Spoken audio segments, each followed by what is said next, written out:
Bumalik ang lamig ng panahon kaya pasalubungan natin ng pata. Buto-buto, pampainit na sikmura. Pinahiwa ko na din sa gitna, magmukhang dumami dahil naging dalawa. Pinadaanan ko lang sa baga, masugba muna. Mapalabas ang katas at bumango kapag nauusukan. Sa katadtad sa sangkalan, panakto lamang. Sunod na hinugasan at itinabi, tinakluban. Saka ako naghugas ng kadyos, kardis naman kung tawagin sa amin lugar. Matagal na din nang huli ko itong natikman. Maraming salamat sa nag-abot na isang mabait na kaibigan. Dito ko na isinalang at sa pangalawang pakuluan, isinama yung pata para sabay na sa palambutan. Saka ko inihanda mga gagamitin kong sangkap, aromatics ang inuna. Pangsahog na ubod na nyug katalo na. May kaunting tamis kaya kahit sa salad mabenta. Ano pa kaya sa sabaw? Ang sarap nag-uumapaw. Iginisa sibuyas, bawang, luya hanggang mag-golden brown. Sa alat ng patis, kasunod ang pork cubes, lasa na. Isang dakot ng aswete, pinakulayan at saka pinagugasan ng bigas para may lapot ang sabaw. Mga aroma at lasa kuha na. Sa kaserola, sunod na kabanata. Kaya yung sabaw aking sinala.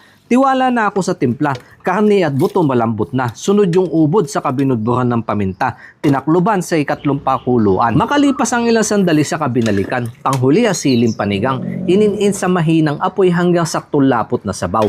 Hango sa lutong KBL na mga kanain nating Ilonggo. Kadyos, baboy, langka.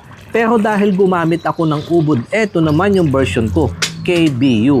Kadyos, baboy, ubod, pangpainit ng katawan. Pwede mo din itong subukan kapag may ubod ka dyan.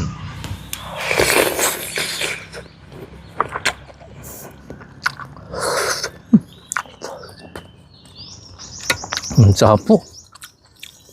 Yung ubod, medyo malutong pa. Saka yung buto. Ito naman ho kasing buto. Hindi siya katulad ng munggo na pag niluto mo siya durog. Yung kadyos o ganyan lang.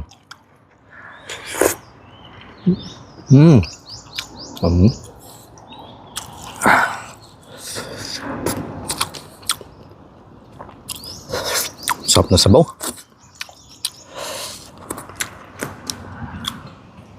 Tsaka yung karne ho. Mainit nga lang. Mamaya ng kaunti.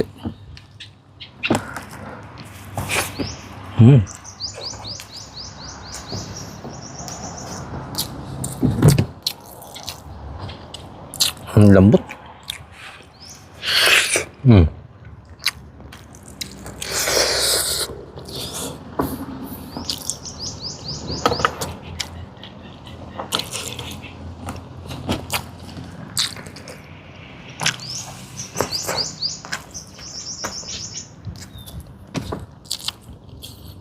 Ba yung sabaw ho niya, may kaunting lapot.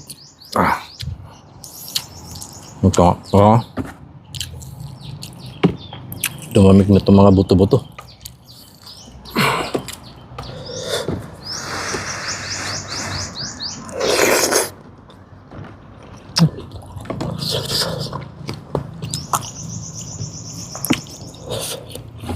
Gusto ko yung ubod.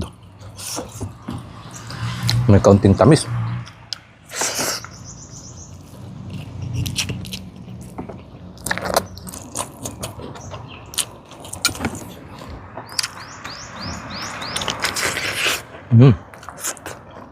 Lambot.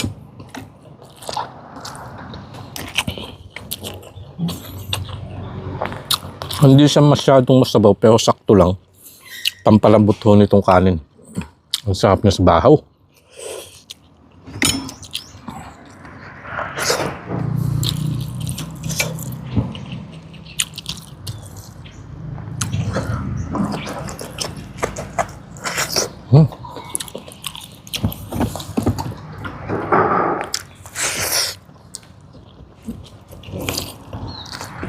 Yung nga lang ho, dapat pinalamigan ko muna ng kaunti. Yan. Patanghali na ho kasi. Yung nakakahamdam na ng gutom.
Hindi naman po nabago nung aswete yung kanyang lasa.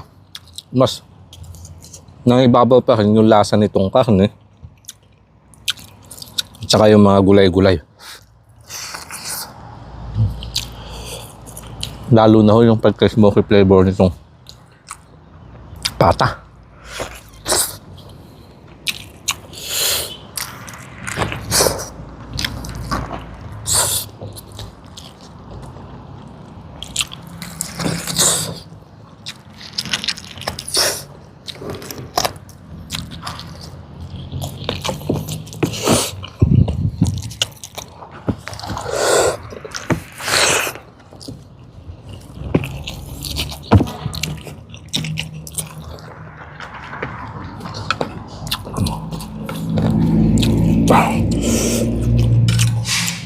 Oh.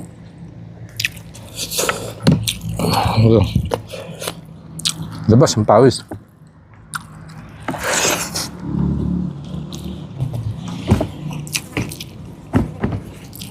Mm.